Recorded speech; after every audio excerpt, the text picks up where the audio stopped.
Welcome to Waiting on the Trade, a monthly comics book club for people who can't keep up with monthly comics. I'm Matt Ledger. I'm Patrick Fitzgerald Fleck. And I am Michael Drew.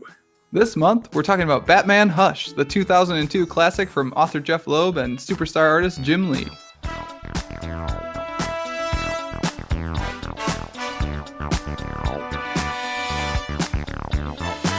Now, in case y'all need a refresher, Hush is a 12-part mystery that gathers together all of Batman's greatest friends and foes, including Harold the Mechanic? I was going to what was I about to say? Harold? Good old Harold. Oh, Harold the Mechanic. You know, all your faves. Robin, Nightwing, Huntress, Harley Quinn, Joker. Harold the Mechanic. Everyone's favorite iconic Batman character. I know him so well. I'm a guy who grew up when Harold the Mechanic was around, and I still don't really know Harold the Mechanic's deal, honestly. He was a mechanic. That was his deal.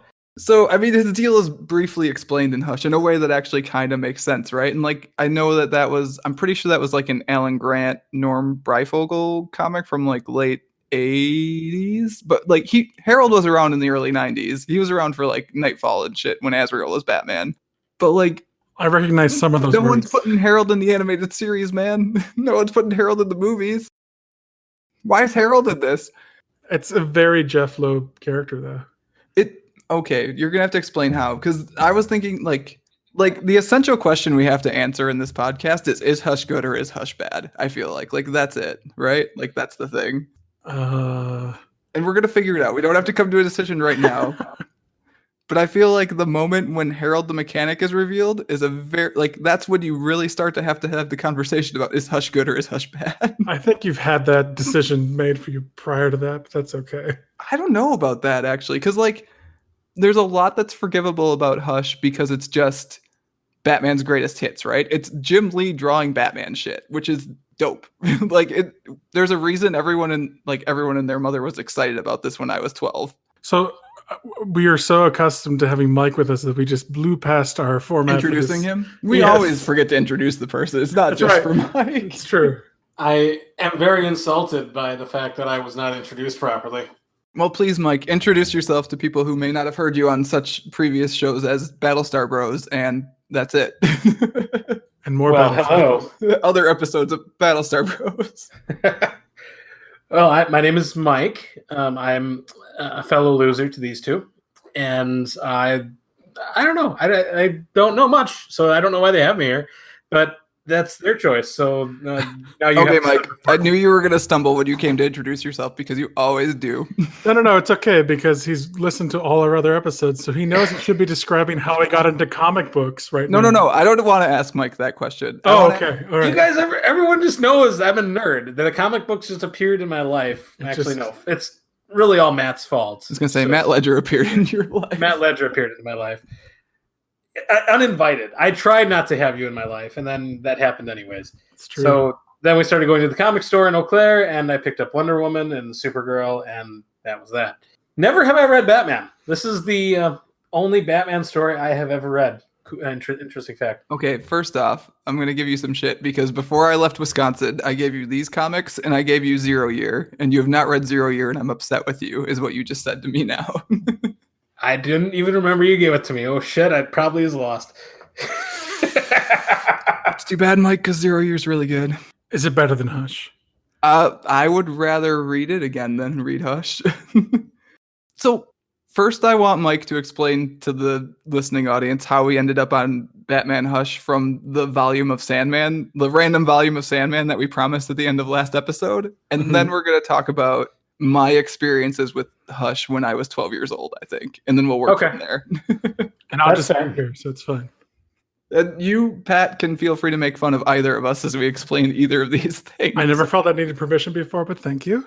So this, was it at World's End we were going to do? It was at World's End. It was the one where where Sandman is, it's the build up to the end. Mm-hmm. It's a bunch of short stories, right? Yeah, it's a bunch of short stories. And I'm like, hey, that's a good Sandman story to do. Yeah, that would have been a good one. Because it's not really, you don't spoil the rest of the series by just reading that one. It's true. But no, then I heard that Sandman was doing a Netflix series, and I'm like, wait a minute, we probably shouldn't just pick and choose. So that was kind of where I went to the wayside. And then I'm like, hey, Supergirl. which is a Batman, Superman, Supergirl, not the actual Supergirl comic. Yeah, the also Jeph Loeb authored book in which Batman and Superman find Kara Zor-El, and then she wears stilettos and tries to beat the shit out of Clark. Oh, that when she's wearing clothing, she wears stilettos. Yes. I actually asked Kat about Kara's like teenager outfit, like her like yellow shirt, thong, and low-rise jeans, and Kat was like, A, that's semi-accurate to the period, and B, it's more practical than trying to superhero around with long hair without putting it up in like a ponytail or something. So My theory for that, because listeners, we read that book first. I have 2 pages of notes on that book that I'm never gonna. I purchased that book digitally. The first 2 I also volumes did, of and I own it physically in Wisconsin. My theory with Supergirl's attire is that her bare midriff, which is always naked throughout the It's entire always series, naked. It is never covered. it absorbs more yellow sun energy, so that's why she's so strong. Yeah, she can't block it because otherwise she can't be more powerful than Clark. Yeah, so it just makes sense. I'm hoping we will one day come back to talk about that comic because I have notes. It's a wild ride. We should leave it at that at this point. It's one of my favorites. We will have to, because I really enjoyed that comic, probably more than I should. And then then we were all like, oh, hey, wait, we've all just read Hush. And I'm like, yeah, let's talk about Hush. And that's the end of the story. Literally, the impetus was me messaging you on Facebook and being like, I reread Hush because of you. So like you're currently winning the week overall. And literally that day I had come back home from finding my copy of Hush and reading half of it at home and taking it back with me. It's like, okay, well. Yeah, so I'm wondering how that happened, because I ended up reading it because one of my coworkers had watched the animated movie that just came out. So we're actually semi-timely on this because the animated movie just came out. Is that what it is? Okay. Yeah. Yeah, and they just re-released the comic in stores. Like I went to the comic store yesterday, and there was a new edition of the trade paperback, and also like a $1 comic of the first issue. So like we somehow backed ourselves into being timely again, you guys. High fives all around. We did it. So Pat, how did you end up reading it? Swear to God, I was just looking through my books at home. I was like, oh wait, Hush. I remember sort of liking that, and there's like some buzz around it. I should read this again, and I started reading it and was like, you know what, I'll just take it back with me. I don't know why I picked it up, and it's really fortuitous that we did. So I don't know. Do you still feel like you like it now that you've reread it? I honestly didn't remember it, so maybe that's telling that it didn't stick with me. So, I mean, it's a Batman story with Batman characters that do Batman things. It really is just like a greatest hits album. Like that's how I think of it. Like it's as many cool Batman things as you can cram into a story for someone who's never read a Batman story before. This is Styx getting back together in the 90s and trying to retour on all their oldest hits. For the most part, yeah. And it worked. Like I was a big fan of the Styx tours in the 90s. So no, whatever. And I mean, in the same way, like people went nuts for this series when it came out initially, because the big deal was that it was Jim Lee's return to monthly comics after not having drawn monthly comics since like, oh gosh, I'm going to get the exact date wrong, but like for a while, basically, like, because Jim Lee was a big superstar artist at Marvel, moved over to Image Comics as one of the original founders of Image, eventually got like his studio Wildstorm bought back into DC. And now he's like a co-publisher at DC, and he's very good overall. And like his art is kick-ass, obviously, if you've read this. Like the art is the star of the show here, I would say. It is. It is the best part of this comic book. So everyone was super hyped because it's Jim Lee on art. It's Jeph Loeb, who would come off Long Halloween and Dark Victory, which are good. Like Long Halloween has that weird bit at the end where it kind of falls apart by everyone's being the holiday killer. Which I think is almost what happened here too, honestly. Like Jeph Loeb mysteries, go figure, they fall apart at the end. I really like Dark Victory, honestly. Dark Victory. I've read that one. That one's got like the origin of Robin in it, so I'm gonna go hard for it, regardless of whether it's good or not. So you like it? I mean, overall, yes, but like, oh, Hush, I have so many mixed feelings about. Like, I told you guys in the Facebook chat that like I could talk for an hour about that Supergirl story, right? But like I could yell at you guys about Hush. I'm so mixed on it because there's so much cool stuff, but also there's a story that doesn't quite hang together. That's really my problem, is that there are a lot of like it promises so much and it doesn't deliver at all. It does not quite get there. And you guys weren't even there for the months of Wizard Magazine's articles being like, who is Hush? Who is Hush? Who is Hush? Like every single month, like the entire comics like zeitgeist was in this story trying to figure out who Hush is. And like the thing is, it's stupidly obvious who Hush is the whole time. Well, at the beginning, they throw some red herrings out there. That whole like Robinson sign that's cut off to just say Robbins. Robbins, yeah. At the beginning, it's like, but yeah, it's definitely. First off, they created the character Thomas Elliot for this series, correct? Yes, Yeah, someone I'd never heard of before. Like, oh, my dear friend from childhood, Dr. Thomas Elliot. Which does let you get those sweet painted Jim Lee flashbacks at least. Talking about art, that is my favorite art. All those like watercolored sepia toned flashbacks. That's my favorite. Really love the Batman and Batgirl one specifically. Yes. Like the one where Barbara Gordon gets to be Batgirl for a second in this. Yeah, that one shot of the headshot of Batgirl was really good. And I also liked the Green Lantern scene at the very beginning with him. Wait, so when Battlestar does flashbacks, they're shit. I mean, yes, that's true. When Battlestar Jim Lee does flashbacks, they're good. Yeah, you just said two factual sentences, Mike Drew. Fine. Fuck you. Continue. Beautiful sepia-toned watercolors, Mike. If they had done that in Battlestar Galactica. The Green Lantern one is so odd to me in that, like, when you're writing this story, it's such a self-contained Batman's greatest hit story that now has Alan Scott, the Golden Age Green Lantern, in it. Yes, it's great. It's fantastic. That was cool, seeing him actually in a Batman comic. I don't remember actually seeing him in any other standalone comics. Like, I've never read any of the Green Lantern stuff, classic. So, yeah, I thought it was cool. They actually had retconned him at that point, I think, to have originally been like a Gotham City hero too. So like the fact that he was in Metropolis and those guys were in Metropolis would have been cool for Bruce and Tommy, I think. Well, they say in the comic book he was from Gotham and we were from Gotham. So yeah, there you go. But yeah, another cool thing about this series is that it was in universe, right? It actually corresponded to the series that were also going on so like at the time. in addition to being Jim Lee's kind of return to monthly comics, it's also bringing Jeph Loeb to do like an in continuity Batman story and like a monthly Batman story, and that is honestly pretty sweet. And like then they bring him on for the Batman Superman series after that, I think, because this is so successful essentially. He had done a bunch of Superman comics before this, I think, at this point, like the monthly Superman comic, but not any monthly Batman comics outside of the miniseries. Jeff, is it talking about or? Yeah, Jeff. Yeah, okay.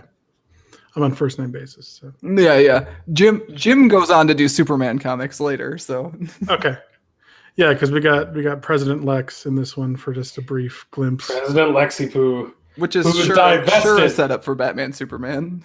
For sure. No, I thought like, wait, I just read this. Wait a second. Right.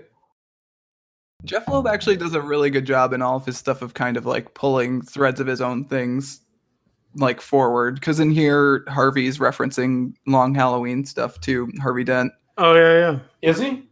Yeah, when he's talking about the Joker breaking into his house at Christmas, that's a thing that happened in the Long Halloween. So, where do we want to go? How do we want to do this, guys? I want to try a challenge for you guys. I want to try to name what each chapter is about off the top of my head without looking at the book. I don't know if I can delineate chapters because I didn't really like make a mental note of when the chapter started. So I'll admit I don't actually own the trade. I was reading Matt's actual comic books that he presumably bought when they were coming out. Oh yeah, dude, I was psyched as hell with this. This is when I started buying Batman comics regularly, and I kept buying them regularly until the New 52. Recently. 2011. So from 2002 not that recent. From 2002 to 2011, I bought Batman comics monthly because of Hush, basically. You got a problem, man. You got a problem.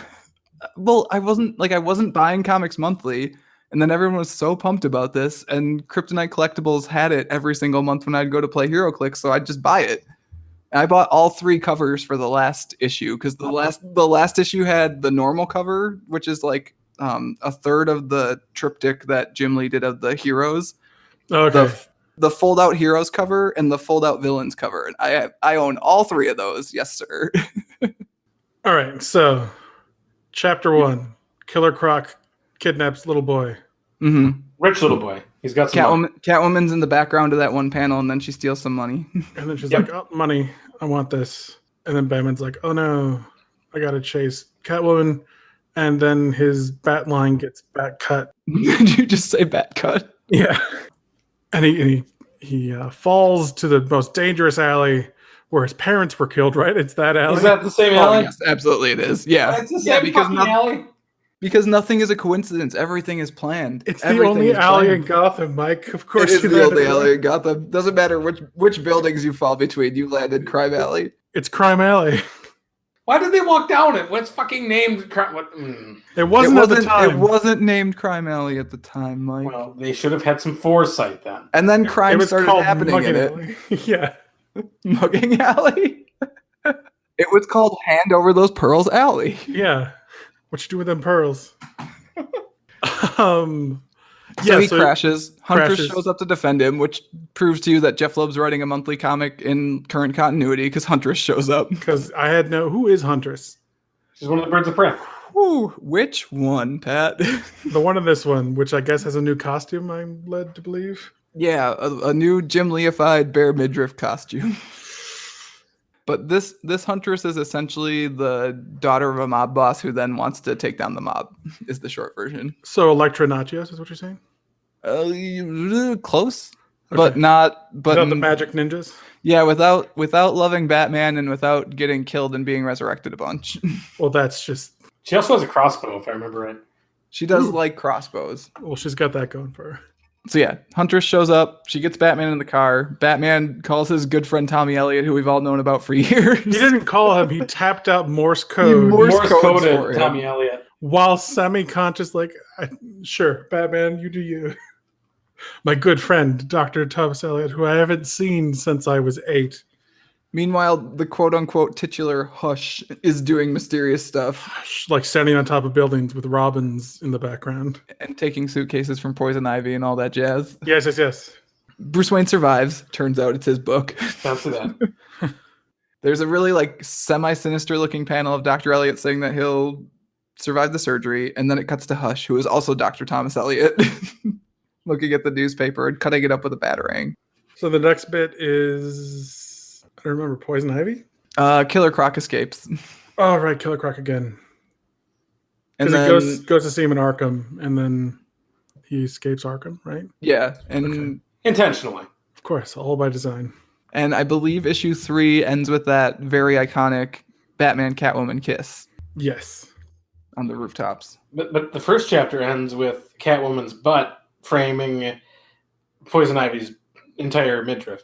I think we're overlooking the fact that Catwoman's ass is all over the place in this entire It's a comic. Jim Lee comic, man. It's not all-star Batman and Robin levels of gratuitous, at least. Well, I mean, man. it's not gratuitous. You play to your strengths. His strength is Catwoman's ass, and he does it good. It's a leading character. I actually really like his Batman in this, and I think his Batman gets better as it goes, even too. Like the really thick Batman in the first chapter is a Well, you're little talking much about for his me. design. It's like his character is like, okay. Oh, I mean, his design character's is fine. His character's fine. I mean, he gets a bit too paranoid by the end there, but like I think Jim Lee's Batman is probably one of my top 5 Batmen overall. Agree? Disagree? I don't know. You don't maintain a list? I don't. I really don't. I do not have one. I mean, obviously, George Clooney Batman, of course, is top. His top. Yeah, George Clooney Batman. And then, Wanna I'll read- give you a second. I want to reach through the computer and punch you. He pulls out a Batman credit card, man. You can't beat that. That's fair, actually. It's actually kind of good. So from the Batman Catwoman makeout scene, we go to Metropolis for a couple issues. That's right, because Superman's a thing, and they got to remind you of it. And Superman. we get to see Bruce for a little bit. I like to see Bruce in my Batman comics. Yes. Bruce hitting on Lois. Right in front of Clark. Bruce came to dunk on Clark and he did it. He was like, "Oh, this building I own, I put a florist in it so I could buy you flowers." What did Clark do for you lately? He probably flew her to like Antarctica or something, though, to be fair. He is kind of Superman and stuff. That was a good one. It was a good scene. Yeah, I like seeing those 3 characters interact out of costume a lot, actually. So I like that scene a lot. But yeah, so Batman's supposed to meet Catwoman once they find out where Poison Ivy is. And they do. And they do. They find her. He broods a little bit on a train first in a like teenage angsty way that I was super into when I was a teenage and angsty.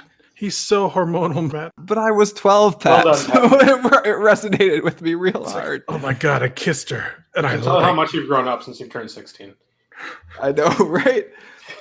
I'm 17 years old now, and none of this does anything for me. I kissed Selena, and I want to kiss her again. What does that mean? What are these feelings I'm feeling right now? God. Feelings. Yeah, I don't know. I mean, I will tell you, as a 12-year-old boy, It resonated? This meant something to me. I'm not super proud of that currently, but So yeah, he moats on a train for a little bit, and then he meets up with Catwoman to take out Poison Ivy. But wait, Poison Ivy has somehow ensnared Superman. and then we get what I think is honestly one of the best Batman-Superman fights to ever happen. Yes, that is correct. This is what any unnamed Batman versus Superman film should have been. Unnamed. You literally named it. But it's the way to do it. Like, you give them an actual reason to fight, which, I mean, how did Poison Ivy get him? I mean, yeah. Pheromones? Lots and lots. Okay, she overdid the pheromones. Somehow she got him. Well, Fine. Spoiler alert for those of you who haven't read this 17-year-old graphic novel. The Riddler gave her synthetic kryptonite lipstick, which is honestly the kind of comic book bullshit I'm into. Yeah, but the Riddler got it from Lex. Absolutely got it from Lex, yeah. That means they had to have found a way to actually crush it into fine enough particles to make into lipstick. It's Lex Luthor, Mike. He has nothing better to do. I think he's put kryptonite in everything. He's probably got an entire line of kryptonite cosmetics. Oh yeah, like deodorants. It's gonna be great. Aerosols. Just saying, he divested himself from his company. Less of a supervillain than Literal Lex Luthor. Whatever. We're not having this conversation right Talia now. al Ghul in charge. I mean, what did he think was going to happen?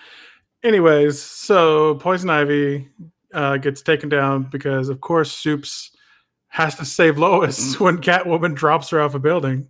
I mean, that's going to be the answer. We're skipping over the entire fight, which is set up beautifully to be like every single time Batman says he's winning, he makes sure to acknowledge the fact that Superman's holding back, which is the only way he could possibly win. Which is correct. Like, I think that's my favorite line in the story too. When he's like, it boils down to the fact that Clark's actually deep down a good person, whereas I'm not. But okay, so that's a really good line, right? Like that's a really good 12-year-old man. Absolutely line. Not true at all. Doesn't make any sense. It's a guy who devoted his life to dressing up like a bat and saving people.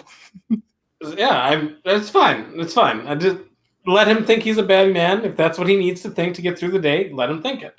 Well, I mean, the comic is just riddled with all this melodramatic lines. Like, we skipped the superstitious cowardly line where it ends with him becoming a monster, and in doing so, I have become the very thing that all monsters become, ... alone. So that's not in the original single issues. That's a thing that they made, I think, probably for 52, because 52 had like backups of everyone's origin in it.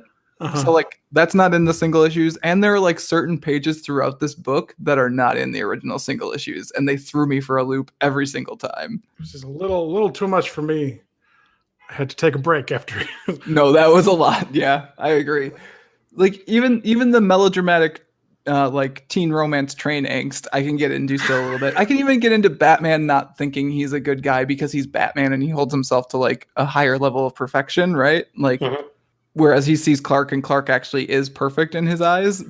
But that one was something else. The one where Alfred's like he's become alone in the origin story is just nonsense. But yeah, so Batman wins the fight eventually by basically quote unquote outsmarting Superman, but again, it's not the real Superman, so it's also not outsmarting him. it's playing into exactly what Superman's going to do, which is save his wife from falling to her death. Sure, but if Superman were actually fighting him, he would save his wife and then proceed to fucking kill him. Oh yeah, absolutely. We're all agreed. Yeah, at that point. I think. Are we all agreed? Superman is just a nonsense character, so let's just give a thing. Let's give him all the powers. That sounds like an entire side episode of the podcast. That sounds like an episode that I need to be a part of here, because that's bullshit, and I've been arguing with people like that all my goddamn. That's what I call a boring character. Oh, okay. Well, you're wrong, actually. This is where Mike and I gang up on you. You're wrong, and he's the best character. My main problem with DC is all their big heroes they're special. They're like Bruce Wayne's a trillionaire. Clark Superman's is an not alien. special. He's not special at all. Okay, Yeah. Mike, I'm going to disagree with you on that one a little bit. Okay. Green Lantern is an ace fighter pilot who gets chosen by an alien. Like everyone has these. Like Wonder Woman is an Amazon for God's Everyone's sakes. already top of their game before they become a superhero, yeah. And at least Marvel had like Peter Parker's just a New Yorker who like Even, stumble like, onto things. Clark Kent is like a Pulitzer Prize winning reporter in universe, actually. Right? Even when he's normal, he's still Like outstanding. even Clark Kent is super. So I don't know. They're fun, but to relate to them, I just can't. I can't do it. I mean, just pretend you have $1 trillion and you've written Pulitzer Prize winning articles. It's fine. Done and done. Oh yeah, crypto shows up in this chapter. Good Crypto old shows up all over this goddamn book, friend. No, he doesn't. He one shows up in like panel. 3 pages. He cuddles with Catwoman. It's the best scene. They fight with each other, don't they? I was gonna say he tries to cuddle with Catwoman, and Catwoman's trying to push him off. Trying to lick her, and she's like, "Don't even think about it, dog." That dog could literally kill her if it wanted to. Yep, it could. What is with Crypto? He's a dog from Krypton? Yeah. Sure. Okay. No, he is. Yes. He was sent in his own. Any other doggy questions, rocket. Pat? I don't understand the question. So he's like the entire, like, all organisms from Krypton get superpowers by a yellow sun? I mean, obviously. Don't you understand how science works? This is All right, this cool. is the science. It's the different kind of light interacting with their biology, Pat. Okay, It got makes it. it so that horses can be super horses. Of course. And how do the different colors of kryptonite happen? And which one turns them gay again? It's definitely pink. Okay. There's pink kryptonite. Oh, there is. It's in Yeah. Batman's Superbad Supergirl. There's a chunk of pink kryptonite. I was like, oh my god, is this story going to take a turn? Oh, that's right. There is. It never did. I'm trying to though. remember which one that actually shows up. Like, it actually shows up and it does that thing in I think it's a Supergirl story, actually. I think it's like the last Linda Danvers Supergirl story. Yeah, here it is. And Jimmy's like, or he's telling Jimmy that he looks fabulous in his bow tie, essentially. Nice. Yeah. I'm not sure if that would fly these days. I still think it's kind of fun. I don't think that would work. No. Where are we? We are at Lois Lane plummeting to her death, but then saved by Superman. Yep. And then Yep. Batman and Superman are like, hey, we are friends, though. Thanks, And Clark. then it's the opera. Yes, another opera. Would you think Bruce would just not go to any of those anymore? No, to be fair, in the comics, it's a movie he goes to, and not an opera that he goes to for the crime mugging alley. Oh my God, my pearls stuff. Oh, really? Okay. Yeah, it's the Mark of Zorro. Actually, is the movie specifically. Yes, I'm remembering this now. Yeah, it's not a weird opera that somehow has bats in it. I don't know if it was a bat or just like some trapeze artist like doing whatever. That was Anyways. a dude dressed like a bat for sure. All right. Batman Spiraling Begins. around. Next choices. It's fine. Yeah, they go to the opera and Selena's there. And Bruce is like, oh my God, it's Selena, but she doesn't know it's me. And I totally want to jump her right now, but I can't. That's some teenage drama bullshit, and I was into it. Oh boy. Oh boy. And then like Selena has that older woman friend who I sort of liked, but like That's didn't- Leslie. Good old Leslie. I liked her. Leslie's good. Yeah. She's more of an iconic Batman character than Harold the Mechanic, Pat. Okay. I'll take your word for it. She's allowed to be in this story. Is she in the Halle Berry film? I don't think so. Well, then she She's means in the, nothing She's in to the me. animated series. If you're in the animated series, you get to be in this story. Okay. All right. Fair enough. And then we learned that the people of Gotham have no idea what an opera should actually be because They have no idea when they're being mugged, even. Like, no. Harley Quinn shows up with a bunch of clowns and guns. starts mugging them. Yeah, giant guns. To be fair, she's singing. She is singing. She's singing about Rice Krispies, Mike. She's singing though, and technically it could be an opera. I can see where they'd be confused. Well, the fact that they didn't realize, I don't know, so The actual factual Batman shows up. Maybe they're you take clapping because because I think it's part of the show. It's so, goddamn Gotham, get some class. like, so you wonder sometimes, why doesn't everyone move away from Gotham City, right? Like, the city has literally been devastated by earthquakes, a plague, The Joker kills people every other week. Like, why does anyone live in Gotham City? It's because they're all dumb. It's because they're all real dumb. I think they have massive tax breaks for the wealthy. I think that's what just keeps everyone in Gotham. It's just people that go to the opera and then people who can't afford to move out of Gotham City. And that's it. Ridiculously rich people who have tax breaks to live there, and then the poor people who have nowhere to go. I mean, they need the tax break so they can pay for being mugged so often. Yeah, no, it's a perfect cycle, and it just stays there. And then we get Jim Lee's Joker that has that creepy nose. That creepy nose. Well, before we move on, Thomas Elliott's jade ring was said to be really important to him because it was his mother's last gift to him. Spoilers, later on we learned that he's doing this all because he hates Bruce because Bruce's father saved his family. Are you trying to make sense of the plot right now, Pat? Yes, I am. I am, Matt. I'm trying to understand. The plot? Why is Thomas Elliott moved to such rage when his jade ring that his mother gave him was stolen when we find out that he wanted his mother dead? He cut their brakes. Matt, he cut their brakes. I have thoughts overall when we get to the end about what's going on at the end. And I'm not sure I want to talk about it yet. Okay, I'm sorry. Not gonna lie, the ending is confusing. But the fact that Tommy is so upset about the pendant is either he's literally been acting since he was, what age are they? Probably roughly 8? 12 also? 8? Sure. Yeah.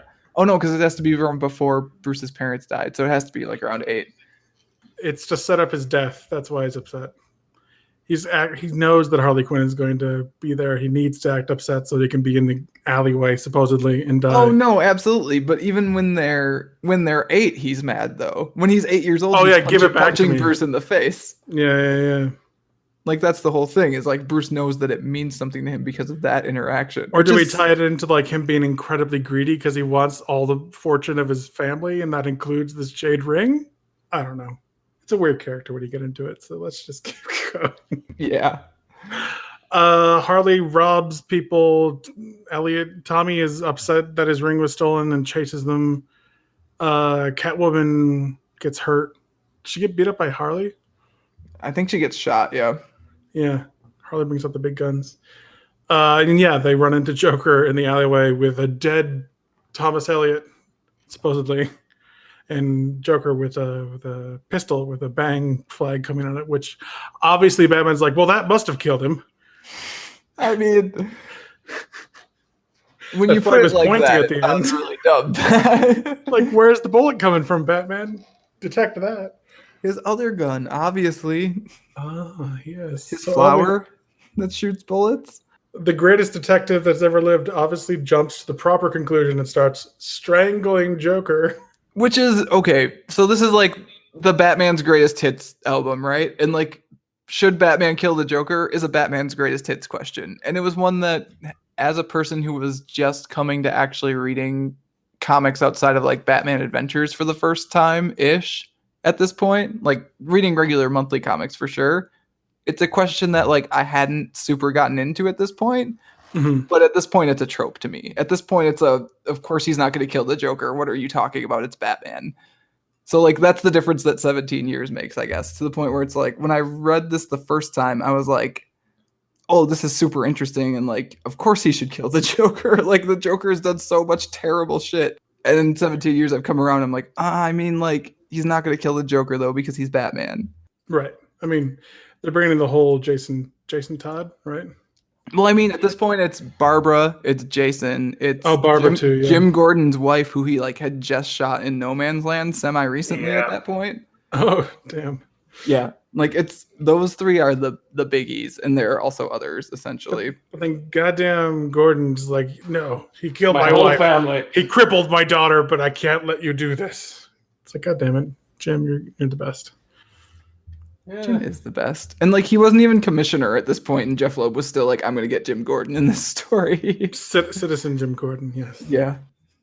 There's that penciled page in this one, which is like a super weird but striking page where it's just Jim Lee doing like a blue pencil, and it's Batman cradling Catwoman and the Joker's like faces on both the buildings.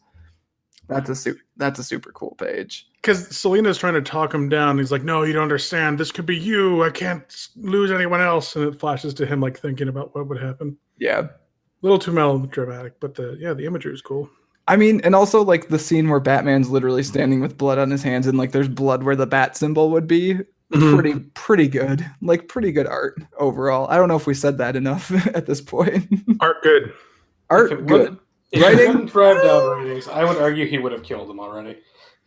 If he was going to do it, he would do it already. Yeah, no, I'm saying if it didn't drive down the sales of the comics, because if you kill the Joker, you're not going to have the Joker anymore. So that's why he's not killed. That's the real world explanation, right? Like the in-universe explanation is just like Batman doesn't kill because killing is what made him Batman. It's going to be really interesting to see how they handle that relationship in the DC cinematic universe, because Batman obviously has no qualms with killing in that. I mean, I don't think we're going to be having the same Batman in that universe at this point, so... No. Hush shows up at the end of this issue, except wait, it's Harvey Dent. It's been Harvey Dent the whole time. Or has it been? Harvey Dent pops up, does some things, goes away. He flips a coin and you're like, oh, it's that guy. Except it's not that guy. Is this just Jeph Loeb going back to the character that he did Long Halloween with? Like he wanted to wrap up that character? Loves himself some Harvey Dent, so I mean, that makes sense. It goes nowhere. Goes absolutely nowhere. It gets picked up again for a minute before they turn Harvey Dent back into Two-Face, like immediately, basically. There's like an entire story where it's like, oh, it's Harvey Dent and he's here and he's going to be Gotham's vigilante. Well, Batman's gone for a year and then he can't handle it and he just becomes Two-Face again. That was a meaningful interaction that they had in Hush. The end. That's sad. Why do I remember all this stuff, by the way, you guys? Because you were Matt Ledger and you know Batman. This is one of the cornerstones of Matt Ledger. Did you say Matt Man? Yes, you are Matt Man. You know about Batman. I heard. There we go. See, you're not the first. You won't be the last. Oh, yeah. So then Bruce reads "Oh Captain, My Captain" because Bruce's taste in things is terrible. Makes sense, honestly. He doesn't have much time to do stuff other than be Batman. He really cares about this character, Thomas Elliot, who was very close to him.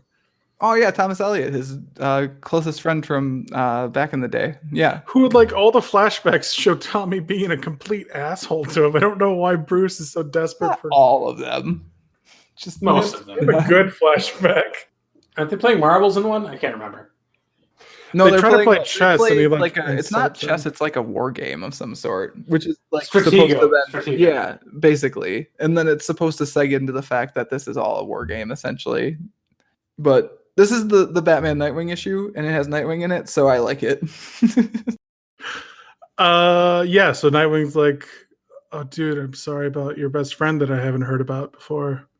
But that's also, are you and Selena dating now? What's up with that, bro? Also, you hitting that? Nightwing's such a gossip. I love that Nightwing's a gossip. Nightwing does approve, which is nice of him. Who's whispering behind Bruce's back, though? Is it Oracle? It's totally Oracle. It is. Yeah. She listens on everything. Yeah. And they beat up the Riddler, and apparently the Riddler's not part of the game. The Riddler's just, Riddler's just riddling. He's just riddling things. Just riddling.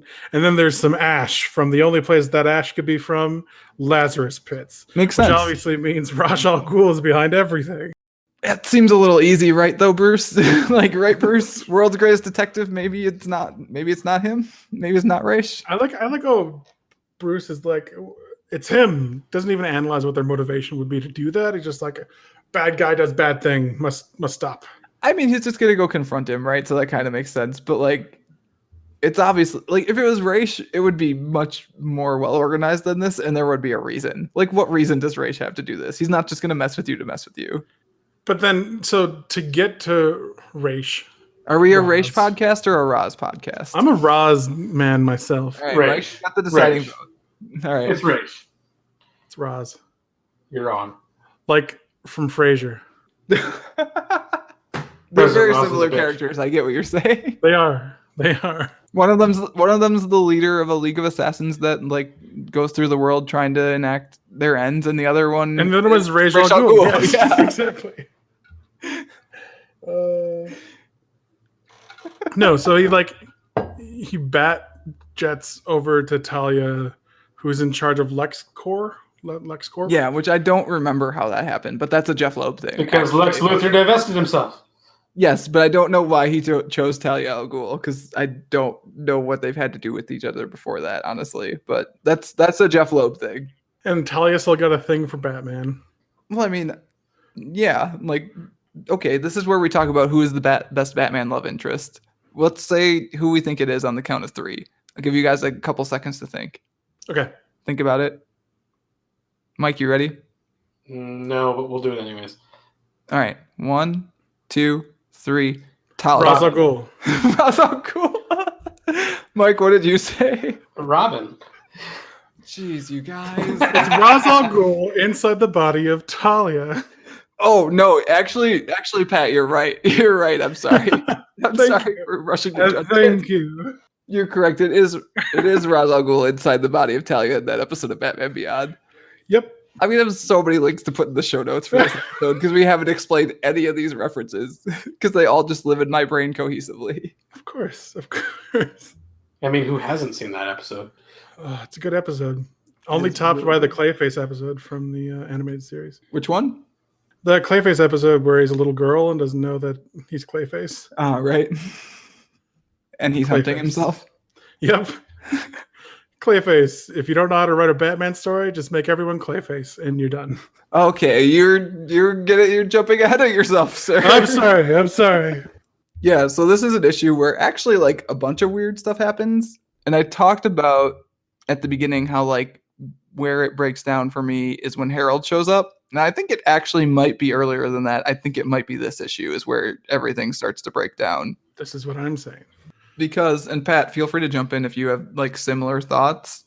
Mhm. Basically, the only reason this issue exists is so that Jim Lee can draw Batman and Ra's al Ghul sword fighting, and he draws the hell out of it. It's real good, but like it's a greatest hits thing that you want to see Jim Lee draw, and that's why this issue happens essentially. Like Batman fights Ra's al Ghul, Catwoman fights Lady Shiva, who barely rates a new costume. It seems like of all the character designs in this, Lady Shiva's has got to be the laziest.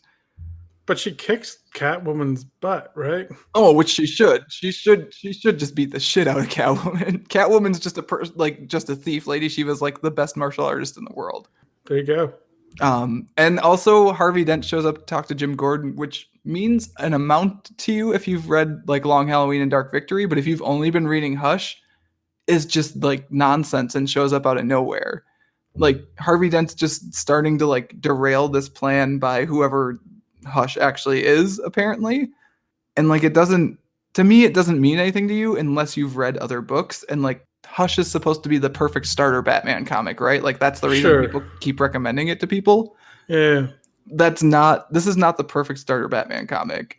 Well, no, but it gets you interested to pursue other Batman series like Long Halloween. So like in order for this to work, Harvey Dent should have shown up before he shoots the Joker, right? Like yes. At some point, in some form, even if it's just like a scene in Arkham when Killer Croc is there or something, which doesn't work because he has to have an entire plastic surgery on his face to look like Harvey Dent again. But, well, he shows up to the Joker in Arkham, right?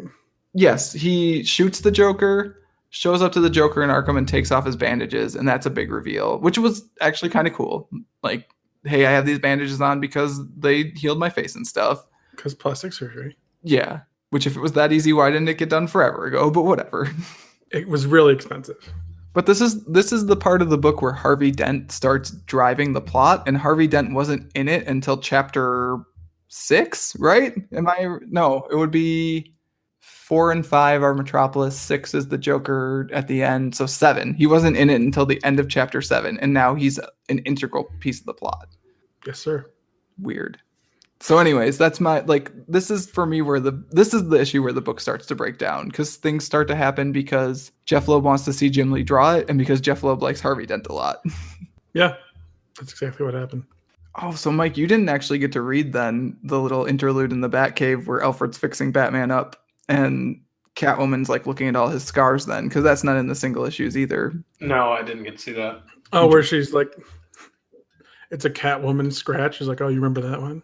Yeah, that was actually a thing that ran in Wizard Magazine at the time. Like it was like original to Wizard Magazine, and it was a big deal that they got to run like 4 pages of the story or 5 pages of the story or whatever outside of the monthly issues. So like I own that issue of Wizard Magazine, I'm pretty sure. Of course you do. because I wanted those. I think I did. I've definitely read them before. Anyways, now it's Jason Todd time. Jason Todd. Beaten by a crowbar doesn't take him down. I was actually just going to ask you, Pat, what do you know about Jason Todd as a person who's like never, like not a big DC Comics universe guy? Is this the part where the rails start to come off for you?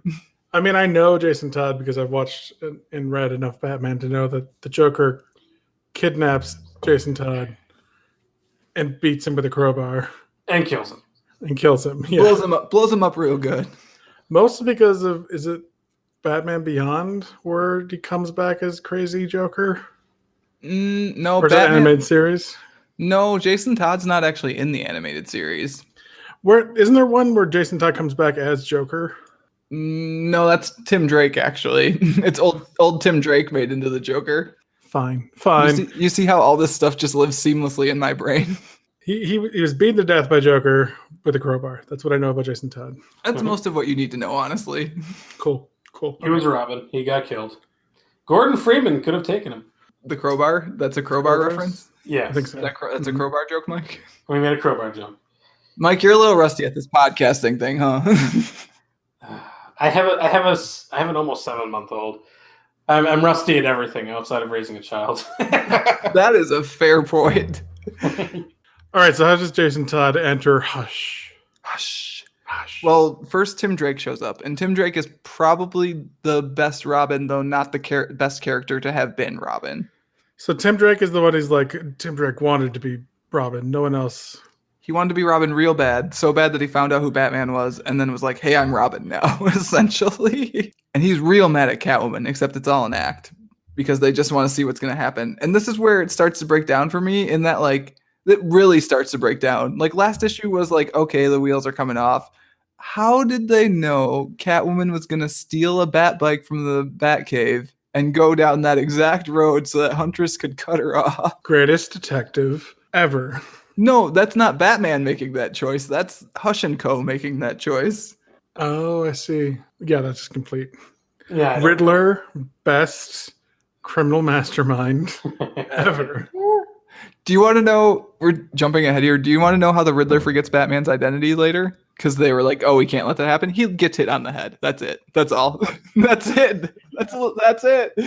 I sort of liked the fact that they just said, yeah, you know the answer, but a riddle is only good if people don't know the answer. So you're not going to tell anyone. That's actually nonsense. And we'll talk about that when we I get there. enjoyed that. It was like, you know what? Sure. At this point, I'll take it. If you think about the Riddler's motivation for 2 seconds, though. What motivation did he have, Matt? He had no motivation. Well, other than he's Batman's villain. Like, let's no just jump motivation. ahead. Jason Todd's not Jason Todd, turns No, out. guess what? Clayface. Who is he? Yep. Oh, Clayface. Clayface Oh, all the fancy time. that. That exact thing has actually been done in Batman comics before. Like Clayface looking like Jason Todd. And I didn't know that, obviously, but like, and it's super cool if you don't know that. Like, it's still like, oh, Jason Todd, he's back from the dead. To the point where, like, later a writer actually brings Jason Todd back from the dead. Yeah, not too long from this, right? He actually comes I back. actually kind of really love how at the end of this, they haven't found Jason's body. His body. Yeah. And that actually halfway sets it up so that he can return, I think. There's really a part of me that wonders if it was supposed to be Jason Todd the whole time, honestly. It would make such a better ending. Like, motivations would make so much more sense. Yeah, I think it was supposed to be. And DC's like, We gotta walk it back, but also we might let someone else do it later. Could you see just how leave fans the door react. open for us, though? Thank you. It's like, by the time the issue where Batman is fighting quote unquote Jason Todd, obviously they've changed. They've either changed plans or the original plan is still in action of it being Tommy, because he never calls Batman Bruce. And if it was Jason, he'd call Batman Bruce all the time. Which is the thing. They say. Yeah, Batman says in the comic, right? Yeah. So, like, by the time issue 11 of this story comes out, they figured out it's not going to be Jason Todd. But there are actually a decent amount of hints that lead you to believe it's Jason Todd, to the point of, like, where before he shows up, like, Wizard Magazine and the forums and all that stuff were like, oh, it could be Jason Todd because it was the left front tire of the Batmobile. And, like, it says Robins. It says Robins in this panel. Yeah. Yeah, like all that stuff that I think was actually purposefully left there to make you believe it's Jason Todd, to the point where, as a fan, you could I think you could make the argument, oh man, what if it was supposed to be Jason Todd the whole time? I mean, that's where my brain thought it was going. For sure.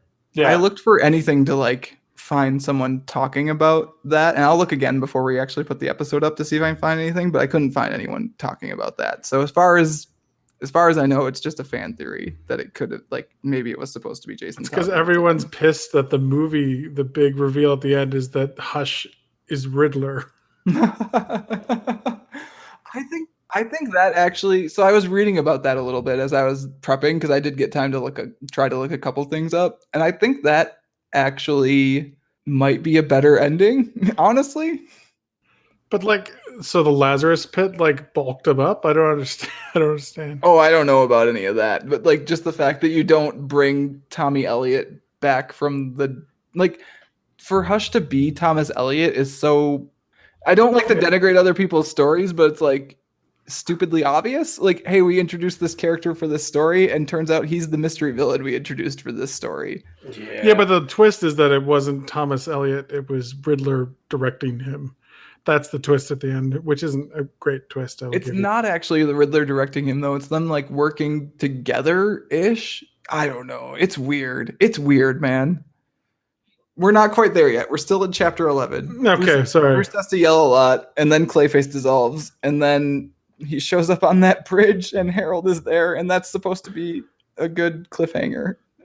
Well, what leads him to Harold? Because he's like looking for him. Like, Barbara says, hey, this looks like something Harold designed, basically. Like the machine that was in the Bat computer that Batman found, because Ra's al Ghul somehow knew it was there and stabbed a sword through it. Which, what? Yeah, we didn't even talk about that. His calling card was to like stab a sword into the Batcave. Okay, so that's a thing Ra's al Ghul does, actually. That's how he announces himself. His calling card. It's how he introduced himself in the first story he was in. So, oh god, and then the subliminal messages so that Batman would think of Thomas Elliott when he was in danger. Ugh, oh boy. How did Ra's know anything about there being a device in the Bat computer? I don't think he did. I think it was just complete happenstance that he stabbed the right thing. But like Batman says it wasn't, and I have to believe Batman because he's the world's greatest detective in the universe of the DC universe. Dude, all I can think about right now is kissing Selena, so you can't trust him anymore. He is a little distracted. Where are we at? Where Jason Todd turned into Clay? We're at the fact that Hush talking, like quoting Aristotle in the early issues, doesn't make sense with Jason Todd so much. Like, I don't know. It's weird. Like, it could have been Thomas Elliott the whole time. Which of my villains quote Aristotle? It's like, oh, Batman. Right, and like he's just like, oh, this killer is a really good shot. He must have trained with Deadshot. It's like there's more than one person that does each thing in this world. Did you know that, Batman? Greatest detective. I mean, he's just name dropping everyone in that part. Yeah, it's just like Jeph Loeb, like, oh, how many cool names can I put in here?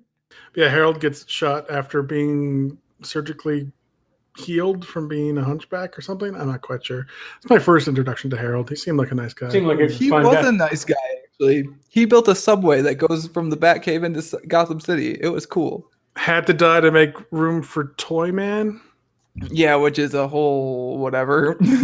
Harvey Dent shows up again, doesn't he? Right? Yes, he does. How do you feel about Jeph Loeb doing the most Jeph Loeb thing, which is I solved the mystery, but I'm not going to prove it to you so that I can leave it open-ended just in case at the end? Isn't that how they all do it? Nope. Most mystery writers definitively solve the mystery when they get to the end, but Jeph Loeb gives you the long Halloween, and then at the end you have to try to like write a literal 2,000-word blog post about this is who I think did what when. Go to mattreadscomics.com. We've got one of those. It's such a Jeph Loeb thing to be like, oh, wouldn't it be cooler if the mystery was still a mystery at the end? No, the point of the mystery story is you solve the mystery definitively. I've been following you for an actual factual year, and I want to know who did what and how. How is the mystery still open? Because Elliott's body wasn't found? And he doesn't get to actually take the bandages off his face, why is Tommy wearing bandages? Two-Face would be wearing bandages because he's just had that surgery. Jason Todd might be wearing bandages because he's been risen from the actual dead. Is this the first time that Thomas Elliott has taken on the Hush persona? Maybe? In the comic? Well, yes. I mean, we're supposed to assume that it was him in issue 2 on the rooftop. On the rooftop. Aristotle quotes. But there have been so many quote unquote hushes, it's hard to even track which ones are supposed to have been him and which ones are Two-Face or which one's Clayface, right? Like, Yeah. so like just, and I mean, he does, like Jeph Loeb does attempt to definitively solve the mystery for us when Batman goes to talk to the Riddler, right? Like that's the wrap up scene. But like, why not just show me Tommy Elliott's face in this battle sequence? Like, even just show me like the bandages like Batman ripping the bandages off. How cool of a visual would that have been? I feel like that's just comic books, though, right? You don't like give them everything because you want them to buy the next series that maybe will give you the answer you're looking for. I guess, but to me, it just feels like tune in next week. Like, so it tries to have its cake and eat it too, in that multiple characters in the rest of the ending of the book tell us that Hush is Tommy Elliott, right? Like Harvey Dent tells us that, the Riddler tells us that. There's no reason not to believe them. So why not just show us, you know? Yeah. Because it leaves the door open for comic book stuff in the future. But I mean, you even already get to leave a thing open because the Riddler's going to taunt him about Jason Todd's body. You've already got one. You don't need another one. You've got an even better one. I'm much more invested in Jason Todd than Tommy Elliott, because turns out I've known Tommy Elliott for about 6 issues of comics. But this leaves the door open for a Hush series, which I hear that they do bring him back, and it's horrible. So Hush Returns is the worst comics that I've ever paid money for, and I paid money for the comics where the devil dissolves Spider-Man's marriage. Hush 3 is actually decent. Oh, okay. There's a third. So there's Hush Reloaded. Cool. Hush Return. I think it's Hush Returns, and then Heart of Hush, because Paul Dini, who is like part of the Batman animated series from the 90s and got to write Detective Comics for a while, was like, oh, Hush, that's actually a good character that I can make work. And he kind of fixed Hush. Proving my point why they left the door open in this and why this mystery isn't. You can leave him open to be alive while also letting Batman rip the bandages off to confirm that it's Tommy Elliott. Yeah, but can you say that when you bought those horrible issues of a horrible comic, you were hoping for the definitive answer from this series? I probably was. You probably got me there, Pat. You got. And that's how they got the $5.99 from little Matt Ledger. So Hush. First Hush leaves via the river, and Superman can't find his body. What clues him in? It is the fact that when he's looking through Thomas Elliott's surgery records in Philadelphia, there's records for Arthur Wynn, the inventor of the crossword puzzle. Which, no, I did not have to look at the pages of the comics to recite that to you, by the way. Oh, Matt. So he's like, oh, that's so zany. Only one person could do this. Riddler. And apparently the Riddler has been dying of cancer this entire time, except he got better by the Lazarus Pit. And the Lazarus Pit let him figure out that Bruce Wayne is Batman. What? So I was talking about how Harvey Dent showing up in Chapter 7 and doing stuff was nonsense. The Riddler showing up in Chapter 12 and being the mastermind without having even been hinted at prior to this? Yep. Woof. Jeph Loeb. No, this is pretty terrible writing. Overall, you've only seen the Joker when he's been robbing the bank, and now he's literally been. You're talking about the Riddler, actually, right? Yeah, talking about the Riddler. Sorry, we've only seen him when he was doing that little heist where he was trying to get some money from the armored car and dropping some bad riddles, and then we see Batman do a angsty diss on him, and that doesn't. What is Riddler's motivation to do any of this other than Batman has defeated me? I'm angry about it. That's what he says. He kind of tells you that is his motivation. He's like, I'm upset because I want to be big too, and no one lets me. So I'm going to do this now. That's complete bullshit. Kill Batman if you're going to do it. Okay, first off, it's the Riddler. He's not just going to kill Batman. What do you think he is, an amateur? That's fine. The point of a mystery is to be able to solve the mystery, right? If you give me the clues, I should be able to look at it at the end and say, oh, that makes sense. That's exactly what I was thinking. Like Agatha Christie gives you all the, you can solve this with what she gives you. The point of a mystery is that when I get to the end and put all the clues together, I think, wow, this author's really smart. This mystery is really cool. It makes sense. That's sweet. This is nothing. There's literally nothing. He had cancer. You didn't know that? Oh, sorry. No, I didn't. No one told me until issue 12. The back 10 pages of issue 12. Sought medical help from Thomas Elliot for his cancer. Didn't know that? Sorry. Oh, they talked about their motivations and how Thomas Elliot really hated his family. I mentioned I was from Gotham, and he just wouldn't shut up about how he hated Bruce Wayne. Who does that? Who does also, that? Thomas Elliot is a goddamn psychopath. Like, how did he hide that so long that he wanted to murder his parents? And his Like- best friend. Also, if his motivation to murder his parents was just to get money, why did he become a doctor? Like, I don't understand that character in the slightest. So, like I said, Hush, medium, and we still have to answer the question that I posed at the beginning, which is Hush good or is Hush bad? Let's not answer it yet. Of course. Let's finish the story first. I might leave the door open for next episode. We'll see. God damn it. You're going to leave the bandages on of your answer to is Hush good or is Hush bad? That's right. So that's the question we have to answer in this podcast. Hush Returns, terrible. Heart of Hush actually kind of like makes the hey, I hate Bruce and this is why work in an interesting way. It's still Did Bruce it's still steal one of bonkers. his war game pieces? Because that would get me. You don't mess with other man's miniatures.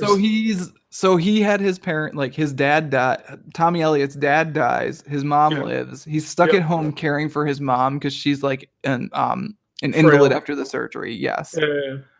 And meanwhile, Bruce's parents die. Bruce is jet setting around the world. Tommy like sees that he's like got all the money. And like that's what Tommy wanted from his thing. So Tommy gets even more angry at him. Yep. Like as the years go on, basically until his mom dies. So like it's still comic book bananas, but it's comic book bananas in a way that kind of works. Well, can't you just like pull a reverse Munchausen and like poison his mom if she's so frail? Like, Tommy, take some chutzpah. I mean, you cut brake lines, but you can't poison. Just finish the job, boy. Come on, do it. Yeah. Take a pillow and. Oh no, we tripped down the stairs. Oh boy. Imagine if there was a scene at the beginning of this book, just a scene. The very first page of Batman 608 which is the first issue of the run. The first page is just caption, the past, a Lazarus pit. You cut to someone walking into a Lazarus pit and then them walking out, and you don't see who it is. That's the first page of the book. It's Riddler. Sure. Right? Sure, it's Riddler. That would What if probably- it's Jason Todd? What if it's anyone? Like, just something to set it up before chapter 12. That would fix a lot of it. Yeah, I think that would have been good. That would have been good. How did Riddler find out about Lazarus Pits, and then how did he find one? I mean, finding out about Lazarus Pits is whatever. There are a billion of them in the DC universe at this point, to the point where there's an actual comic about the Lazarus Pits getting shut down, so there's only like one left so that they're special again. So finding out about it, easy. Finding one, hard. I don't understand that. Yeah, like, and if Roz said that, or Raish said that, once it's used, it's gross because it's got your ickiness in it. It's got your Riddler stuff all in it, yeah. Ew, nasty. He doesn't want to use it anymore. It's got your icky puzzling bits in it. Oh, he riddled all over the place. Gross, your riddles are everywhere.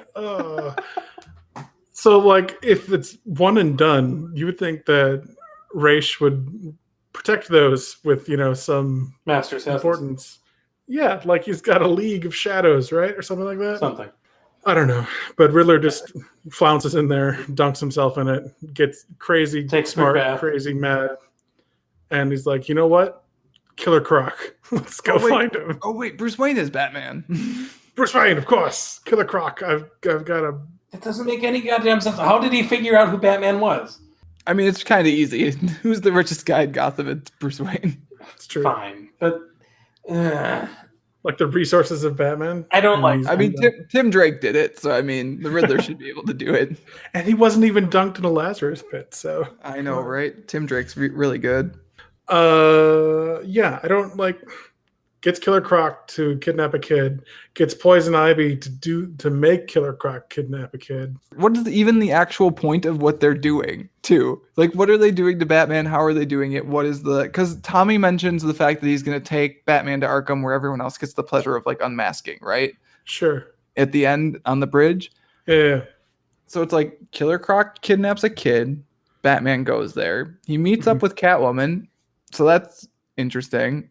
But like, is that even part of their plan, or is that just a thing that happens? And like, we're kind of led to believe at the end that Batman thinks it's a thing that was part of their plan, right? We've got your favorite scene of the entire book, which is where Catwoman says "hush." Why'd you say that? I mean, why did she say that though? Why did she say that though? He's not wrong. But like, so they wanted to reveal Bruce Wayne as Batman. That was the big culmination. Apparently. I mean, we don't get to see it. It's like, it's possibly the coolest original thing that could have happened in this book, and it doesn't happen. But then at the end, he refuses to tell anyone that he's Batman because he wants to keep the secret. So yeah, which you say is good and I say is nonsense. I say I took what I could from the ending of this book. I think the ending's the weakest part of this, guys. It's not. Oh, it absolutely is. It has to be. I don't think anyone's going to argue that. There's not a whole lot redeeming it to it.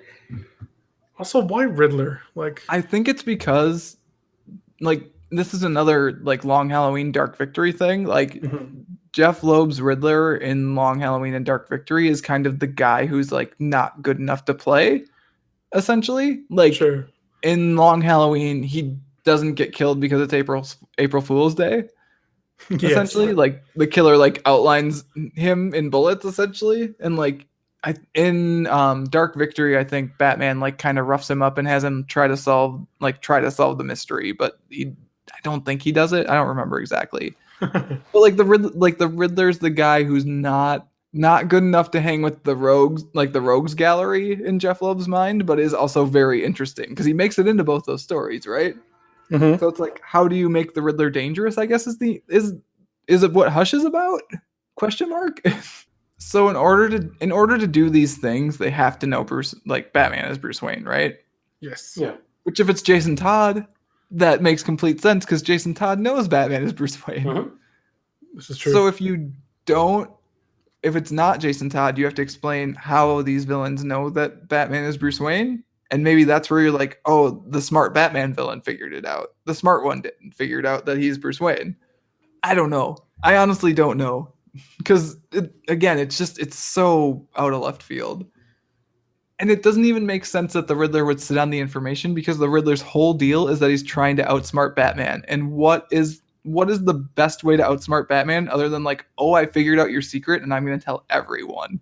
Honestly, I think the best part of that Riddler confrontation is the fact that the Riddler taunts him about the fact that Jason's body is not there anymore.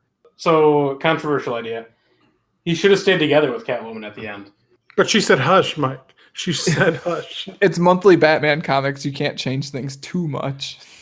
I just, like, they got so hot and heavy so quick, and they end it so quick. It just doesn't mean anything to me at this point, you know? So apparently in the movie, they change it so that the reason they break up is like Catwoman, after having been through all of this, wants to kill the Riddler, who is also Hush in the movie, and Batman doesn't want to let her. And that's actually kind of much better. I mean, it's just one of those things where it's like, oh, our story is wrapping up and they don't want him to be in a relationship with Catwoman anymore, so we're going to end it. Meanwhile, in the year, 2018 or whatever, Tom King got to walk up to Batman and Catwoman almost getting married, and then they broke up, and now it looks like they might be getting back together and might actually be getting married again, so we'll see. Good for those kids. Fingers crossed. That's Catwoman's my second favorite Batman love interest, so I'd be down for that. Yes, after Robin. I don't know. Like the Catwoman relationship actually progressing to this point is probably one of the biggest deals about this, because Catwoman continues to know that Batman is Bruce Wayne after this, and she didn't know it before this story. This is true. And I kind of wish it had just hung around. Like they could have just pretended for the end of this story that they were going to stay together. But I understand that DC as a company is not invested in people having good long-term relationships for the most part. All right, so we've come to the end of the story, you guys. This is where we answer the question: is Hush good or is Hush bad? I want Mike to start because I feel like he hasn't talked enough. I've been trying. You guys are really. I've been listening to Matt yell about this for an hour and a half. I told you I could yell about this forever. I really like the Superman bit. I really like the Catwoman relationship. I really like the. What else do I like? Shit. I like the Joker Batman fight. That's fun. That's good old Batman. Should he kill him? Fun. That's fun. I like that. You go ahead and punch him a few times. That'll make you feel better. I just don't know if I care about, like, in the midst of getting all the greatest hits, like there wasn't any payoff to the actual mystery. So I don't, as a mystery, it's not good. As a Batman story, I think it's good. I'll say it's good because I want to, but it's not objectively good. All right, Pat. I feel like I'm gonna yell the most about it, so I want you guys to go first. I mean, I'm indifferent, really. I mean, it's a Batman romp through all the big names of Batman. So I could see it as a good introduction. And if people want to know what the heck are Lazarus Pits, who the heck is Jason Todd, why is Clayface turning into other people, it's an open door to like delve into more DC stuff, which I think is really what DC wants out of this comic book, and it serves that purpose. So in that respect, it's a good comic book. If you would look at just the story, it's a bad comic book. But the art is really good, so it's a good comic book. It's an okay comic book. You're doing the exact same thing I did. Like, there are parts I really like about it, and and then there's the end, right? And then it just doesn't. Objectively, it's not a good story.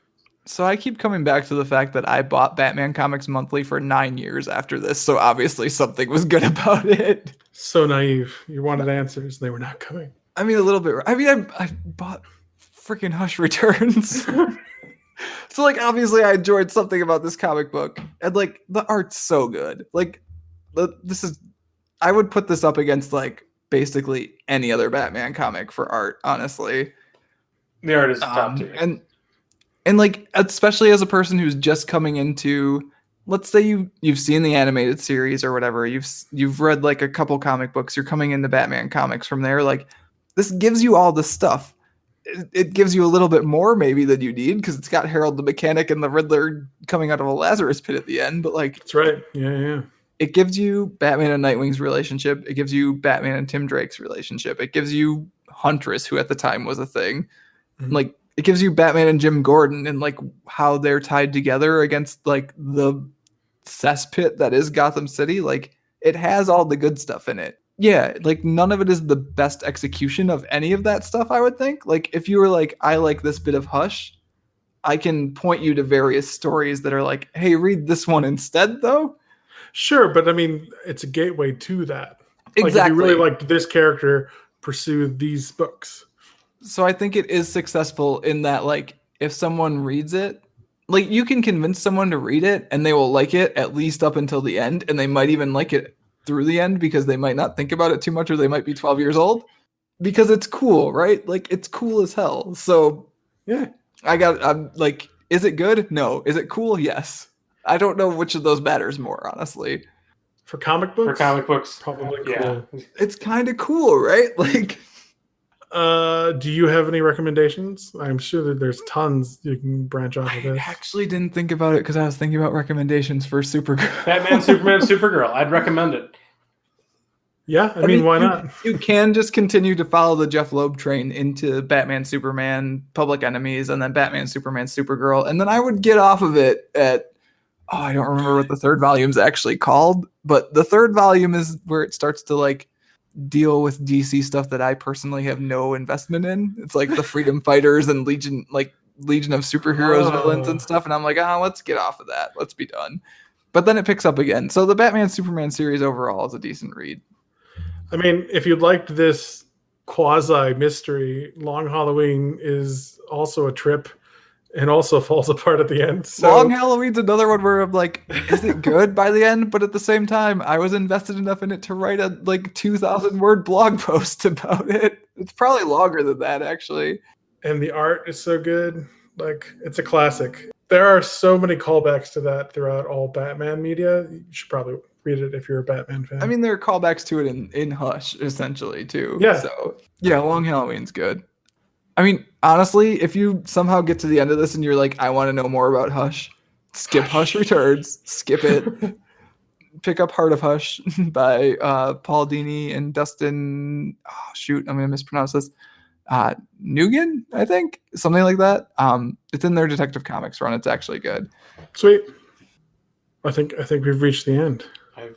I think so. We've done it. We did Hush. Hush, little baby. Is that a Metallica song? It is a Metallica song. Am I nuts? I thought you were referring to the fact that we were going to read Sandman and they have a song called Enter Sandman when you were talking about Metallica before. That's probably what I'm talking about. The lyrics for when I type Metallica Hush, it's in Enter Sandman. It's Hush Little Baby, Don't Say a Word. That's exactly. That's where. That's where it's at. I did it. I did the thing. Mike, you contain multitudes, sir. That's right. You have layers. I'm like a fucking onion. And I want to thank this onion for joining us tonight. I've missed this onion. So I have missed this onion, actually. It's been a pleasure, gentlemen. I will endeavor to return it.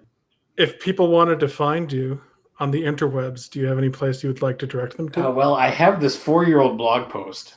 Oh my God, you need to write another one. So the first blog post is epic.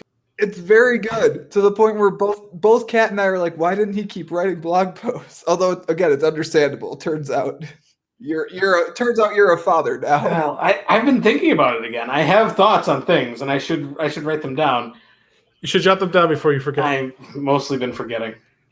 Especially as you keep getting older, I heard that you forget more things. Well, I've never been good at the whole remembering thing. So I mean, if you chronicle your rants for future ages, I think everyone would benefit from it. So honestly, even if you just wrote every year on the anniversary of the Half-Life 3 stuff about Half-Life 3, I think that's a blog right there. Honestly, it would get traction. That so you should do might be something I'll start doing. We'll do it. So what is that blog called? I can't. Do you remember? I can't even remember. I remember. These are the druiges.wordpress.com. Thank you. These are the druiges.wordpress.org. I will find it and put it in the show notes because it is actually good. Play Half-Life. It's good. As always, if you want to get in touch with Pat or myself, you can find us on Twitter as @thehypnotoad and @MattLedge, respectively. You can email us at waitingonthetrade@gmail.com, and you can find more comics-related goodness like this at mattreadscomics.com. Next month, we're going to have Mike Drew back for a Mike Drew double feature. We're going to actually talk about Batman, Superman, Supergirl, because I will not let my 2 pages of notes go to waste.